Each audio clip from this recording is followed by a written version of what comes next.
من نفس المكان جايين وعلى نفس المكان رايحين. الأصل واحد والفرع واحد، لكن شوية في اللون مختلفين. مهما اختلفت الألوان راح نضل قدام العدل متساويين. بس أنا نسيت القصة. هي بدت من وين؟ مش عارفين. نعم. شو يا حبيبي أنت وياه؟ شو اللي مش عارفين؟ كيف بدنا نبدأ الحكاية بني آدمين؟ بسيطة محلول، راح نبداها من هان. لا نبدأها من هان، من هان أحلى. لا راح نبدأ من هان. لا من هان ولا من هان، الحكاية بدت من زمان.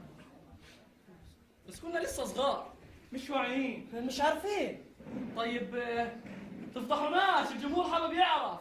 ما دامه حابب يعرف لازم نقول له الحكاية بدت من وين.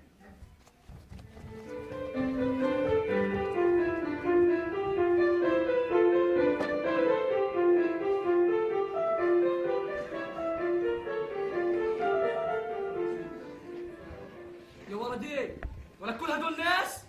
كل هدول جايين يشوفونا؟ مش عارف. يلا نروح. والله أنا خايف. وأنا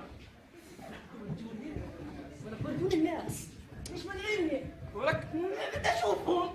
طب والله لا أشوفهم غصب عنكم. نعم. طب من هنا بدي أشوفهم. خلص بدي أشوفهم. خلص بطلت. بدي أشوفهم. شفتوا؟ ما هيك دخلت. أنت اللي مانعيني. بديش أسمع صوت. طلع قدامك أنت. تحكي معي؟ امسكوه. أنا من الصبح بدي أضربه. أنا بمزح معاكم. تمزح معايا؟ اتلقى يا حبيبي اتلقى. والله بمزح معاكم يا جابر. إيه؟ بمزح معاكم. مش سامع. بمزح معك. أنا بمزح معك. تلقى. واحد، اثنين. سيبيته ولا؟ مش أنا. ولك إيش بتعمل أنت وياه؟ شيل ايدك. قومي قف. ارد. ليش قاعدة؟ حكيت لكم 1000 مرة بدكم تضربوا بعض، اضربوا بعض بس بصوت واطي. بديش اسمع صوت. يابا ولا اقول لك خلص سيبوه. اعفاء حبيبي يا ابو ثمانية، عشان تعرف بس. بس في عندي سؤال صغير ممكن؟ تاني؟ بطلت بديش اسال. تعال تفضل اسأل. ايش انا؟ خوف، ضرب شلاليت وكفوف، سلطة وقوة، عصبية، تعبان، متضايق، زهقان، مصروف، مضغوط. لا هيك ظلم. يمكن احنا مش فاهمين. كيف بدنا نفهم إذا كنا مش عارفين؟ يمكن الموضوع مجرد اختلاف. أنا شايف إنه الموضوع أكبر من هيك. أكبر من سنة يعني؟ مش عارف. ما تقولش مش عارف. هات الكلمة بتخنقني. لا ايش اقول؟ قول لك شيء مفيد يا زلمة. زي ايش؟ خلينا نحدد المشكلة. ليش هو احنا بنعاني من نفس المشكلة؟ مع اختلاف بسيط. مثلا انا ابوي يضل يقول لي يا فاشل. وأنا حاسس حالي محبوس. أنا ما حدش بيسمع مني كلمة، لدرجة صرت حاسس فيها مش موجود. أنا على الطالع والنازل طلبات، روح تعال اسكت تحكي قوم اقعد، والمشكلة ما تقول لا. اسمعوا، كل واحد فينا مشكلة. بس السبب واحد. يمكن احنا مش فاهمين. مش عارف. ما تقولش مش عارف يا زلمة. هم اللي بدهم يلا نعرف. هم مين؟ أصحاب السلطة ولهم ناس كثير. سلطة لا يا حبيبي بس تخربط سلطة الشاي. شكلك نسيت مشكلتك؟ إحنا جزء من هاي المشكلة ولازم ندور على المعرفة. المعرفة؟ طب ما تقولوا بحطوها بمكان قريب. شو هي؟ المعرفة اللي بتحكي عنها. هي بوكس بندورة ولا؟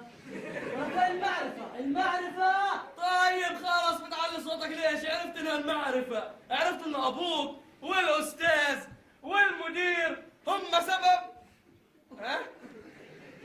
كل خير، والله العظيم كل خير. انت بتحكي عن ابويا ليش؟ مش أنا اللي حكيت. إيش يا بنية؟ مش عاجبك أبوك. مش أنا اللي حكيت يابا. إيش رأيك تغيرني؟ مش انا اللي حكيت. بس يا فاشل. أنا مش فاشل. هو مش قصده يابا. إيش مش قصدك تاني؟ أنا مش عارف إيش أعمل لكم. كل واحد منكم بده البيت على كيفه. ما إحنا كبرنا يابا. كبرتوا واضح بس لسه بتضلكوا صغار مش فاهمين. طيب فهمنا. إيش عايز تفهم أنت بالضبط؟ انت ليش دايما معصب؟ لأني مضغوط. وش اللي ضغطك؟ بفكر ايش تاكل، ايش تشرب، ايش تلبس. طب أنت بتتعب حالك بتفكر ليش؟ لأنه أبوك للأسف.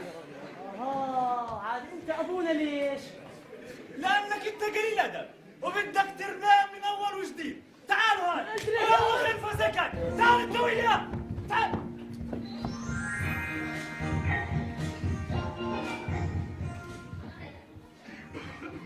فاهمين ومش فاهمين. انتهى الحوار يومها زي ما كان بينتهي كل يوم.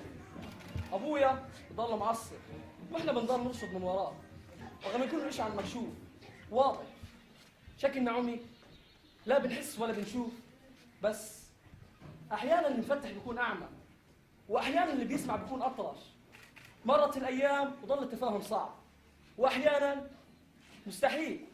طيب ليش؟ لانه كل شخص بده يبدا لحاله، بده يفهم لحاله، بدوش يكون واضح. ابويا كان يخاف من الفقر والجوع والمدير والناس وقطعة الراتب، واحيانا من امي. المهم مرت الايام وظل التفاهم صعب، وللاسف كل شيء كان يتكرر بس كان اكبر. استنوني.